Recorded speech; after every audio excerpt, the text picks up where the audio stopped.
ನಮಸ್ತೆ ಎಲ್ಲರಿಗೂ. ಇವತ್ತು ನಾನು ಮಾಡ್ತಾ ಇದ್ದೀನಿ ಸಿಹಿ ಪೊಂಗಲ್.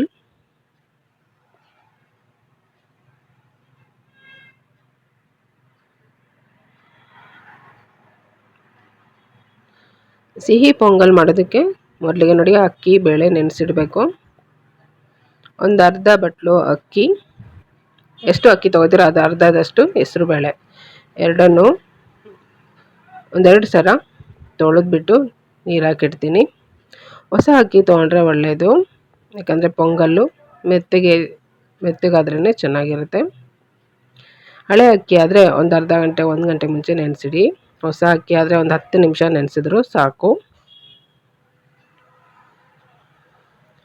ಈಗ ಒಂದು ಪಾತ್ರೆಯಲ್ಲಿ ಬೆಲ್ಲ ಕರಗೋದಕ್ಕೆ ಇಡ್ತಾ ಇದ್ದೀನಿ. ನೋಡಿ, 1 ಬಟ್ಲು ಬೆಲ್ಲ ನಾನು ತೊಗೊಂಡಿದ್ದೀನಿ. ದೊಡ್ಡ ಲೋಟದಲ್ಲಿ ಅರ್ಧ ಲೋಟ ನೀರು ಹಾಕಿ ಬೆಲ್ಲ ಕರಗೋದಕ್ಕೆ ಬಿಡ್ತೀನಿ.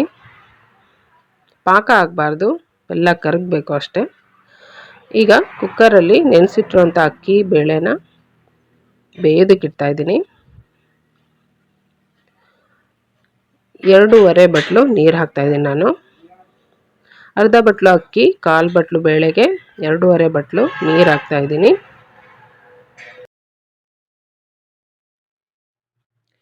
ಕುಕ್ಕರ್ನ ಮುಚ್ಚಳ ಮುಚ್ಚಿ 3 ವಿಜಿಲ್ ಆಗೋದಕ್ಕೆ ಬಿಡ್ತೀನಿ ನಾನು.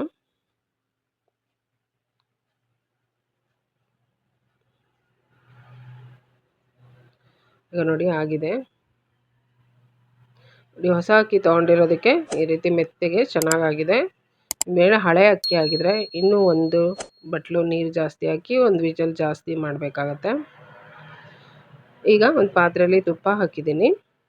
ಆಮೇಲೆ ಚಿಕ್ಕದಾಗಿ ಹೆಚ್ಚಿರುವಂಥ ಕೊಬ್ಬರಿ, ತೆಂಗಿನಕಾಯಿ, ಇದನ್ನು ಸ್ವಲ್ಪ ಹುರಿಬೇಕು.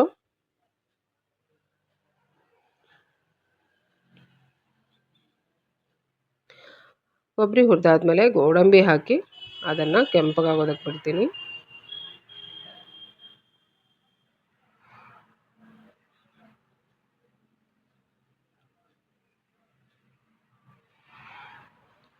ಗೋಡಂಬಿ ಕೆಂಪಗಾದ್ಮೇಲೆ ಇದಕ್ಕೆ ದ್ರಾಕ್ಷಿ ಹಾಕಬೇಕು. ದ್ರಾಕ್ಷಿ ತುಂಬ ಬೇಗ ಫ್ರೈ ಆಗುತ್ತೆ, ಹಂಗಾಗಿ ಗೋಡಂಬಿ ಕೆಂಪಗಾದ್ಮೇಲೆ ದ್ರಾಕ್ಷಿ ಹಾಕಿ ಹೀಗೆ ತಿರುಗಿಸೋ ಅಷ್ಟರಲ್ಲಿ ಫ್ರೈ ಆಗಿಬಿಡುತ್ತೆ ದ್ರಾಕ್ಷಿ. ನೋಡಿ ಆಗಿದೆ. ಈಗ ಬೇಯಿಸಿಟ್ಕೊಂಡಿದ್ವಲ್ಲ ಅಕ್ಕಿ ಬೇಳೆ, ಅದನ್ನು ಇದಕ್ಕೆ ಹಾಕಬೇಕು. ಹಾಗೆ ಆಮೇಲೆ ಬೆಲ್ಲ, ಕರಗಿಸಿರೋಂಥ ಬೆಲ್ಲ ಇದೆಲ್ಲ ಅದನ್ನು ಇದರಲ್ಲಿ ಸೋಸ್ಕೊತಾ ಇದ್ದೀನಿ.